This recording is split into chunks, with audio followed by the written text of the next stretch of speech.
ladies and gentlemen. It's Friday. I'm in Big D on a short family get-together. Just so happen to be in the same building as Dick Cheney right now. I'll tell that story briefly later. I pretty much already told it. Dick Cheney and more. Hunt Oil, you name it. George W. Bush. I got 5 presidents here in town right now. Speaking of somebody I wish was our president, Ron Paul is scheduled to be calling in any minute now to spend a half hour with us today, and I'm going to bring up a cornucopia of issues. And, you know, I have the guys come in and co-host even when I'm there because I enjoy their ideas and banter, and it's thought-provoking. But Jakari Jackson and David Knight are riding shotgun up there also in case we have any technical difficulties, because we are coming to you via the Internet right now. The wonders of the Internet. And we do have Congressman Ron Paul joining us today. Again, I'm on the road, so I have a couple of my InfoWars Nightly News reporters riding shotgun with us for the next 30 minutes. In case anything cuts out, they'll be able to ask the congressman, former congressman, questions. It's great to have you on with us today, sir. Thank you, Alex. Good to be with you. Wow, so much is happening. I want to get into your homeschooling curriculum. I hope to actually promote it later when you start that affiliate program. I think everybody should get involved in that. But before we go there, what do you make of Boston and that whole martial law spectacle that we saw? Well, it's rather scary. You know me that I always try to look on the positive things and think things can't be quite as bad. But those pictures really concern me. You know, I mean, that is such a visual image when you see these thousands and thousands of troops, and they weren't your local friendly policemen that were involved. And it was accepted too easily. I mean, can you imagine all these people being locked? They became prisoners.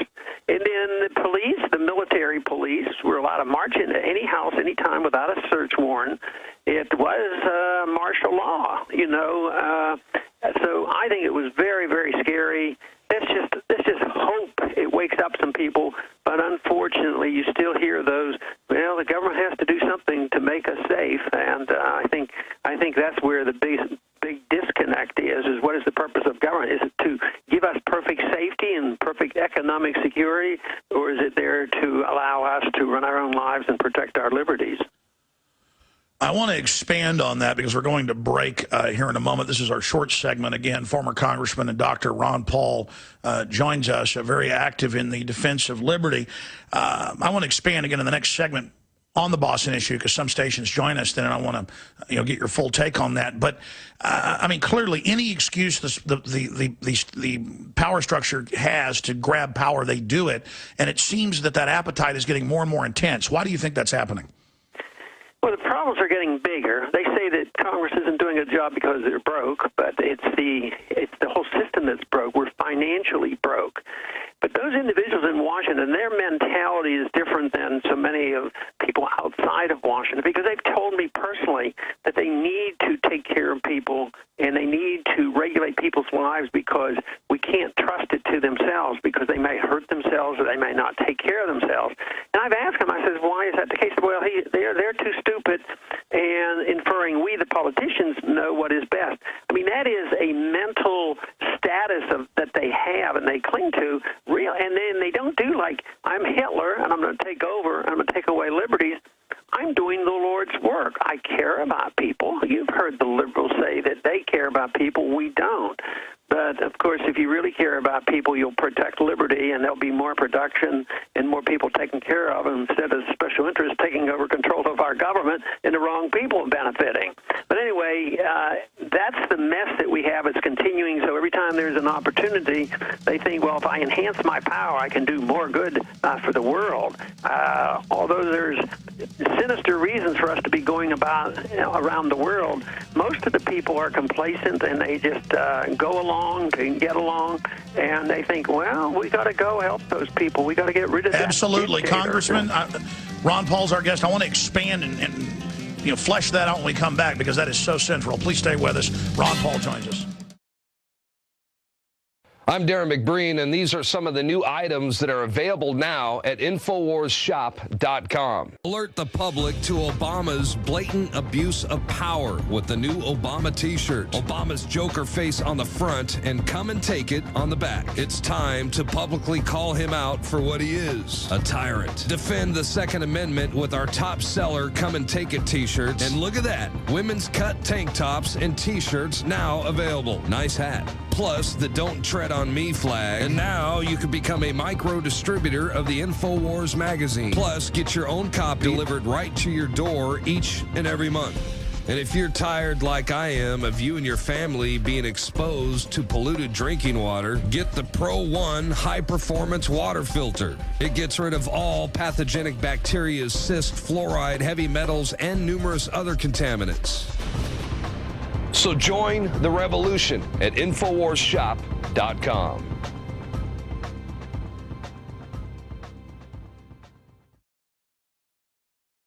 All right, I'm coming to you on the road up here in Dallas, Texas, visiting family, and Congressman Ron Paul joins us as well from Texas via the phone, and we have our reporters riding shotgun with us, and the former congressman is just popping in with a news and analysis update here with us today, and he's going to talk some about the homeschooling curriculum he's got coming out in September that is truly a revolutionary idea that I'm fully behind. But first off, sir, seeing the images of lockdown, saying it's a prison, overriding the Bill of Rights, that is martial law by definition, and now they're saying this is the new way in America, and we've got to have drones now, domestically, and that basically America's a battlefield. We've known this was coming, along with the economic collapse that is centralization.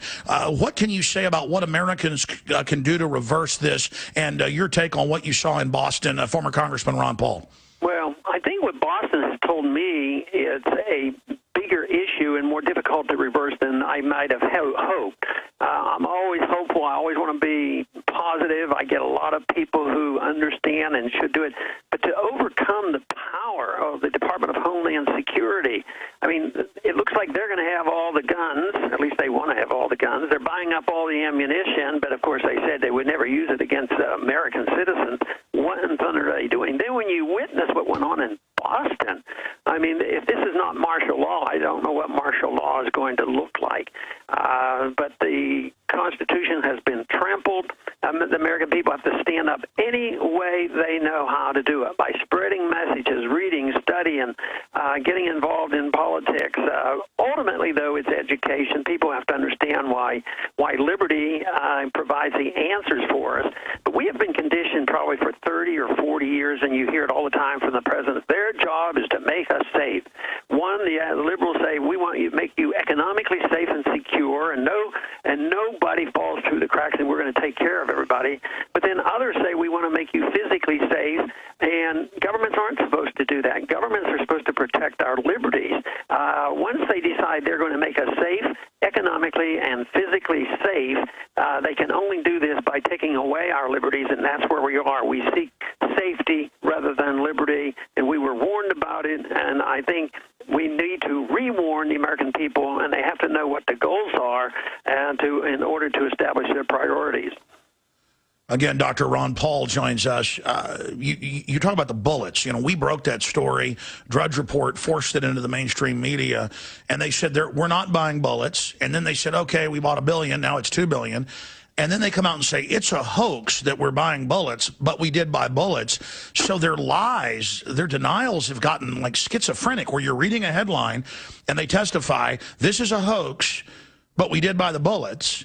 And now she said before Congress today, Big Sis, that DHS denies ammo purchases aimed at civilians when the targets are of women and children on record.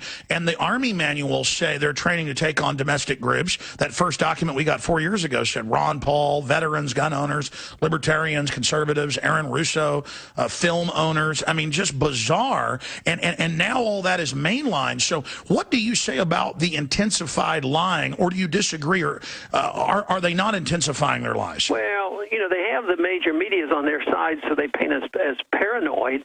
And this is our job, whether it's talk shows like yours or our internet programs or whatever we're doing. We have to reverse this whole idea that we are, you know, paranoid and just imagining these things. When she gives us an inch and says, "Oh yeah, we did purchase them," they have to pound her and figure out, what are you going to do with them? What is the intent? How much money? You'd think Congress should have more of a backbone to stand up and demand this. That's their responsibility. But Congress goes along with it. They give up the prerogatives to the executive branch so easily. And if we don't do it, see, the people eventually have to do it. Members of Congress go along to get along. They've been doing that for years, so we only have a dozen or two up there that are trying. But what we need to do is wake up more and more people to hound their congressmen to say, find out why and what are they up to, because it's only information that that they have that can wake the people up. If they don't get the information, they're going to be too complacent, and then it'll be too late. After Boston, I worry more on where we are. But then again, when I go to the college campuses, I get good responses. A lot of young people are saying, you know, we know what you're talking about, and we don't like it, and we're going to be stuck with a big bill, and we don't have a job. So there's a receptive ear out there. So it's a battle. It's a battle for the hearts and minds of people to decide which they think is correct. Are they going to go along with the status quo and the Federal Reserve and the income tax system and government taking care of us and make us safe and secure? Or are we going to say it's time we defended our position that we want our freedoms back and just get the government out of the way? Well, as you said earlier, government claims that it's here to help us, but everywhere government gets involved, it creates dependency and just wrecks society. We've sent our reporters out in Austin, but also in California, not just in Texas, and most people sign petitions to confiscate all the guns, to not just ban carbon dioxide, but dihydrogen monoxide or water. And it seems like you've got two things happening. Either people are getting more awake, or they're getting even more dumbed down, and they're saying, hey, we're a democracy, a 51% vote to make the other 49 slaves, we're going to do it. But in a republic, that actually blocks them. But the federal government's moving forward like it's a democracy. They can do whatever they want. Do you see a collision, a clash of civilizations of informed, high IQ, productive, good people that haven't succumbed to cultural, collectivism and Marxism and globalism, versus the zombie hordes? I mean, this is getting bad, is my point. Yeah. No, I think there will be this collision, mainly because our country is bankrupt. But also, there's more and more people waking up, which I think is very good, and that's beneficial. But the one thing, though, individuals like myself who want to look on the positive side of things, we shouldn't ever get so naive as to think that we're up against an enemy that's rather a soft enemy. The worse things get, the harder they'll work and the more they'll do to cling to power, under the pretense, of course, of always helping people. Yeah, because they hate us. They've been powerful because they've always been to get the moral high ground. We're doing good. We go over these countries. We want to get rid of bad dictators. Yes, we have deficits, but we take care of poor people. All of that. But now they're running out of money, and they can't do it, and they make these false promises. So the only thing left for them, since their promises aren't believed anymore, is they're going to use power. And that's why you see the Department of Homeland Security and the FBI invoking martial laws in a major city. I agree. So I think it'll get worse. I've always said it's going to get worse before it gets better, because we haven't even had the big economic crisis that I think is coming, and then you wonder how complacent the American people will be. So the more people we can alert to being prepared for this so they can handle some of the emergencies to get by, the better off we'll be. So we want everybody to be protected, as many as possible, so they don't have to depend on the government. But when the government's broke, they have very little to promise except our might to try to, restore order. Absolutely. And so it's a sign of their weakness that they're trying to flex their muscles and use any excuse to take over and plant the flag of authoritarianism on our once great republic, because they understand and they're scared and they know they've mismanaged things. Now, shifting gears into a subject that so many callers, when they heard you were coming on the last few days, wanted me to ask you, just as a layman here and working with a gold and silver company like Midas Resources, they're having trouble getting the gold. It's being bought so quick. Places are sold out everywhere. The mint can't even make enough, but they're using paper money to drive down the price while elites are buying it as fast as they can. What do you make of what's happening with the war on gold? Well, I think there is, and governments always have a war on gold because they want their paper to last as long as possible. They did that. How much gold do you think we dumped in the 50s and the 60s at $35 an ounce trying to prove that point? Markets, though, eventually win out. So I think that they very well could be involved in all this dumping of gold. That one day when the gold prices went down so much, there were 53,000 contracts sold by one individual. I just wonder how close Treasury Department was to that. But the market number that best tells you about this disconnect is the premium on the coin. So you and I might hear, oh, yeah, gold prices are crashing, and, well, maybe we ought to buy some more. So we go out. Evidently, there was more than just a couple of us doing that. Quite a few went out, so the premium goes up, which is natural. That's the way the market works. The price is not supposed to be going up because the price is so-called fixed by these traders in the paper market, but the premium is part of the price, and the price was, I don't know what the premium has done in the last day or two, but I know when the price of gold was going down rapidly, the premiums went up, sure, which meant there was but a that's high like demand Nixon for the price physical fixing. possession. Sure, but isn't it like Nixonian price fixing? I mean, sure, he can fix the price, but then you can't find, the things that they fix the price on. What I'm saying is I'm getting reports everywhere that people, the shops, they can't get the gold, that there's a major shortage at this lower price. So doesn't that right there prove that the market is saying gold is really worth a lot more? And as you said, they can't suppress it forever. Shifting gears, what about Bitcoin? I've been leery day one because if this wasn't something globalists were involved in, they would have destroyed it. Now, they're not all powerful, but I just have a bad feeling. Well, I don't know exactly what's going on there. I have deep reservations about it because my understanding of money is a little bit different than something that comes out of a computer, and I don't understand how it's calculated. I don't think anybody else does. But if we have a truly free society and people are doing this and they're not committing fraud, and it actually it becomes a means of exchange, and people can transfer and measure things in a Bitcoin, I'm not going to object to that.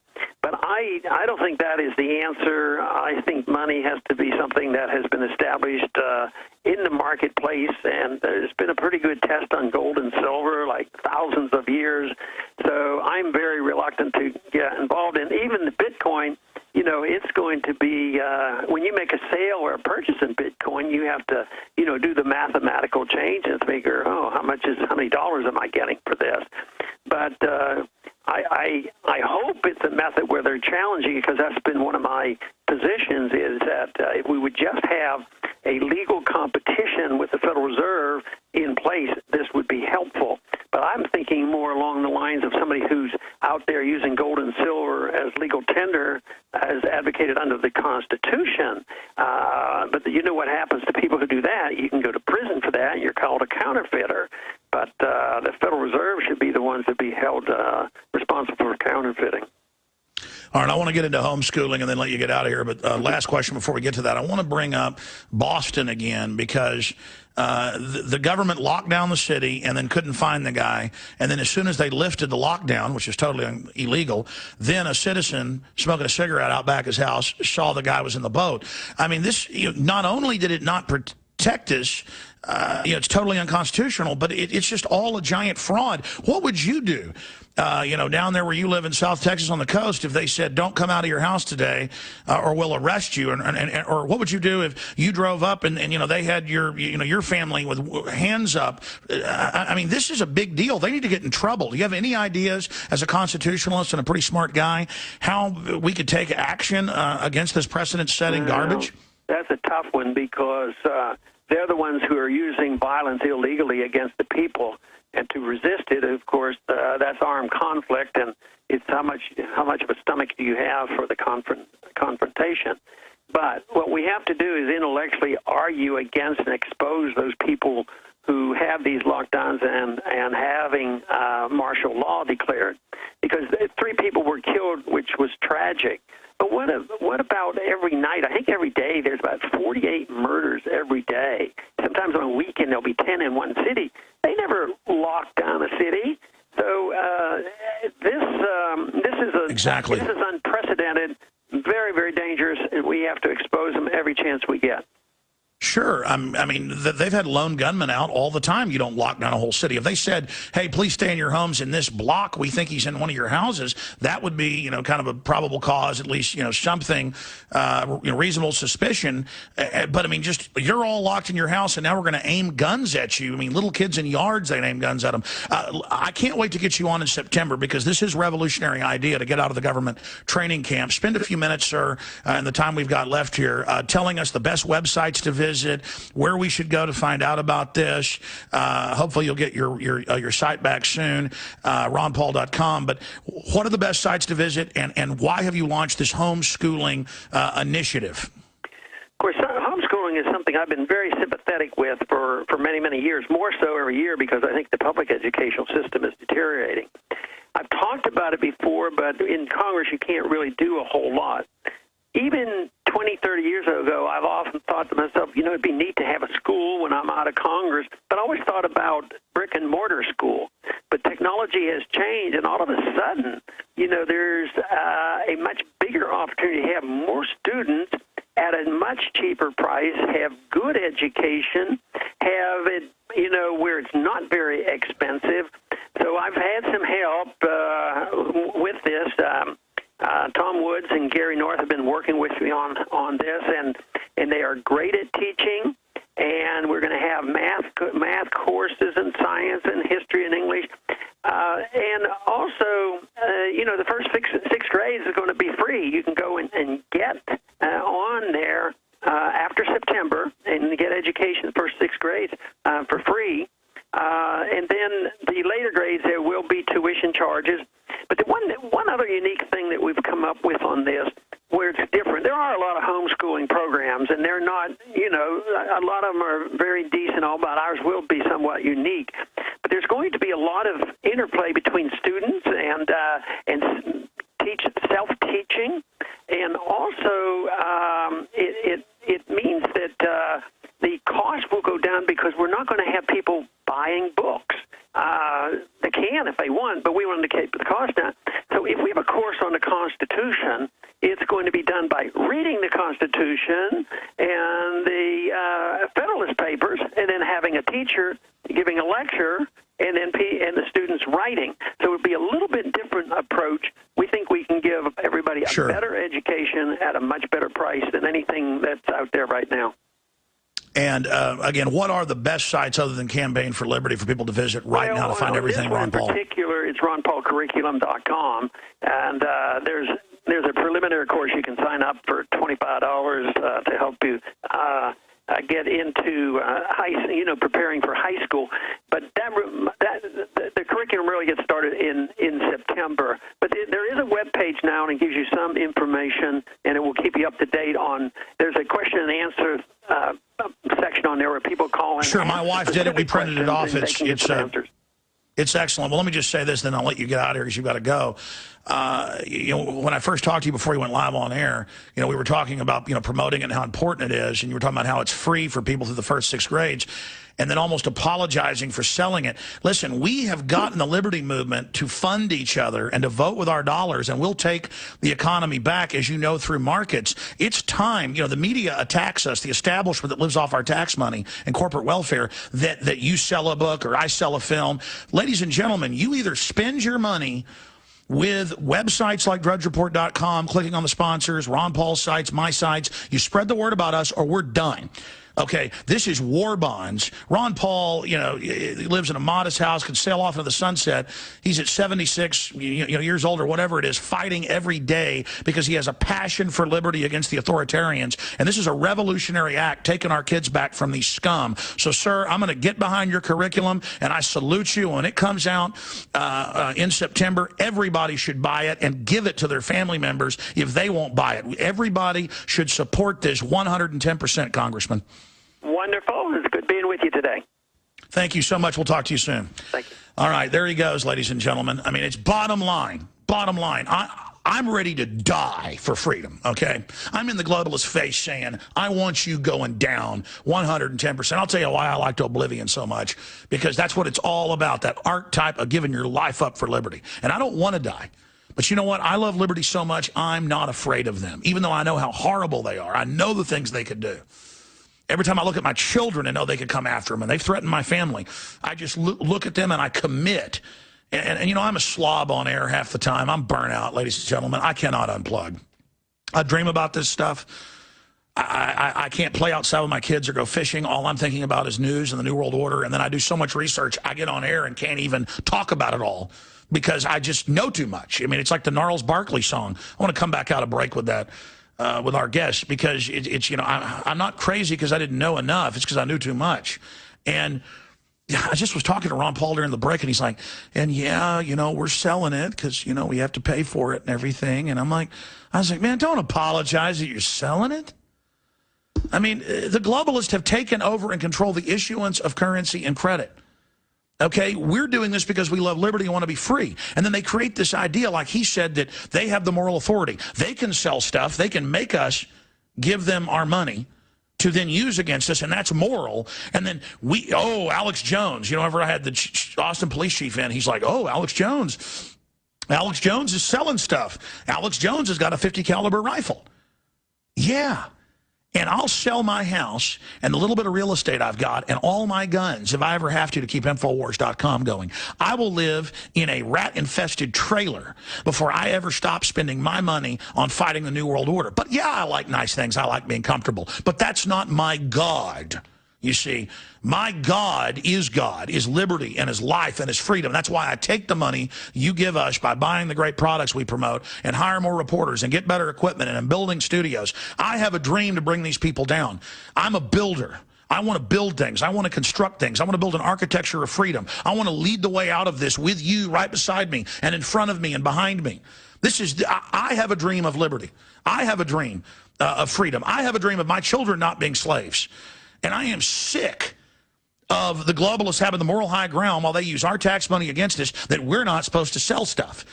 I skip this network commercial. You know how much money that costs the network? I can't, there's nothing they can do because I just won't be on the network if they try to stop me. And it's bad that I do it.